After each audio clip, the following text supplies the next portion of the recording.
Shalom, good morning to all. ప్రియులారా, అనంతర గ్రూపులో వస్తున్న లేఖన భాగం మనం చూసుకుంటుంటే ద్వితీయోపదేశ ఖండం 28వ అధ్యాయము 14వ వచనంలో యెహోవా నిన్ను తలగా నియమించుడు కానీ తోకగా నియమింపడు. అవును ప్రియులారా, మనం ఆస్వాదింపబడాలి, దీవింపబడాలి, మనం గొప్పవారిగా ఉండాలి, మనం వర్ధిల్లాలని మనం కోరుకుంటాం. కానీ పరమ తండ్రి ఏవైతే ఉపదేశిస్తూ వచ్చాడో, మనకు ఆజ్ఞలు ఏవైతే మనల్ని నడవమని చెప్తూ వచ్చాడో అందులో నడవడానికి మాత్రం ఇష్టపడం, అవి అనుసరించడానికి మాత్రం ఇష్టపడం, ఆయన ఆజ్ఞలకు లోబడడానికి ఇష్టపడం. కానీ ఆస్వాదింపబడాలి, దీవింపబడాలని కోరుకుంటాం. ఆయన ఎప్పుడు మనల్ని ఆశీర్వదించేవాడు ఉన్నాడు, ఎప్పుడు మనల్ని దీవించేవాడు ఉన్నాడంటే ఆయన మనకు ఆజ్ఞాపించిన సమస్తమైన ఆజ్ఞలన్నీ అనుసరించి మనం నడుచుకున్నప్పుడు, కట్టడలన్నీ మనం నెరవేర్చినప్పుడు, ఆయన మాటకు మనం విధేయతలో అయినప్పుడు, ఆయనకు మనం లోబడినప్పుడు ఆయన మనల్ని ఆశీర్వదిస్తూ వస్తుంటాడు. సుమా, మనల్ని గొప్ప స్థానంలో నిలబెడతాడు, మనల్ని తలగా నియమిస్తాడు కానీ తోకగా నియమించాడు. కాబట్టి ఈ ద్వితీయోపదేశ ఖండం 28వ అధ్యాయం మొదటి 14 వచనాలన్నీ కూడా అవన్నీ ఆశీర్వాదాలే, అవన్నీ దీవెనలే.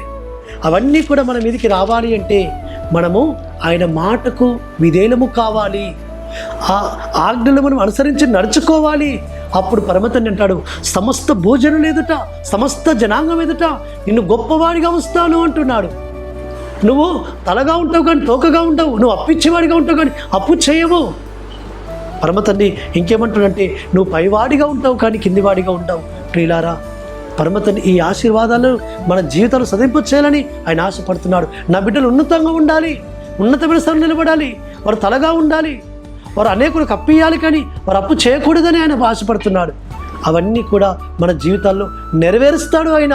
మనం ఆయన మాటకు విధేయులము అయినప్పుడు, ఆయన మాట మన జీవితంలో నెరవేరుస్తూ వచ్చినప్పుడు, వాటిని అనుసరించి నడుచుకుంటూ వచ్చినప్పుడు ఆయన ఆటోమేటిక్గా మనల్ని ఆశీర్వదిస్తాడు.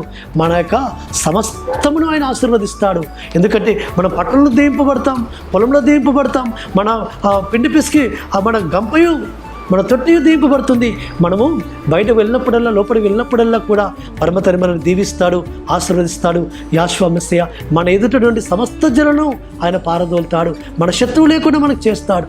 ప్రియులారా, అట్టి ఆశీర్వాదాలన్నీ కూడా మనం పొందుకోవడానికి కొరకు పరమతండ్రి సన్నిధిలో ఆజ్ఞానుసరించాలి, ప్రార్థన చేయాలి, ఆయన వైపు చూడాలి, ఆయన ఆశ్రయించాలి. తద్వారా ఆయన మనల్ని దీవెనలతో ఆశీర్వాదాలతో నింపుతాడు, ఆయన కృపకు పాత్రలుగా చేస్తాడు. కాబట్టి యెహోవా ఆశీర్వాదమే ఐశ్వర్యమిచ్చును. ఆయన ఆశీర్వాదం మనం పొందుకోవాలి అంటే ఆయన యొక్క కృపకు పాత్రము కావాలి, ఆయన దీవెన చేత నింపబడాలి. అట్టి విధంగా మనము ప్రయాసపడదాం. పరమతండ్రి మాటలు మన ఇంటిలో దీవించునుగాక. ప్రార్థన చేసుకుందాం. పరలోకమందున్న తండ్రి, సర్వోన్నత జీవాధిపతి, అయ్యా నువ్వు తలగా ఉంటావు కానీ తోకగా ఉండవని, పైవాడిగా ఉంటావు కానీ కిందివాడిగా ఉండవని మీరు సెలవిచ్చినారు. మేము నీ ఆజ్ఞ అనుసరించి నడుచుకున్నప్పుడు ఆ విధంగా మీరు మనం ఉంచబోతున్నందుకు స్తోత్రం చెల్లించుకుంటూ మీకే ఘనత మహిమాపురం చెల్లిస్తూ యెహోవా నామమున స్తుతించి ప్రార్థించి వేడుకుంటున్నాము తండ్రి, ఆమేన్. సర్వోన్నతుడు సర్వాధికారి యెహోవా కృపా కనికరము నిరంతరం తోడుగా ఉండి ఆయన మనం బలపరచును గాక. ఆమేన్.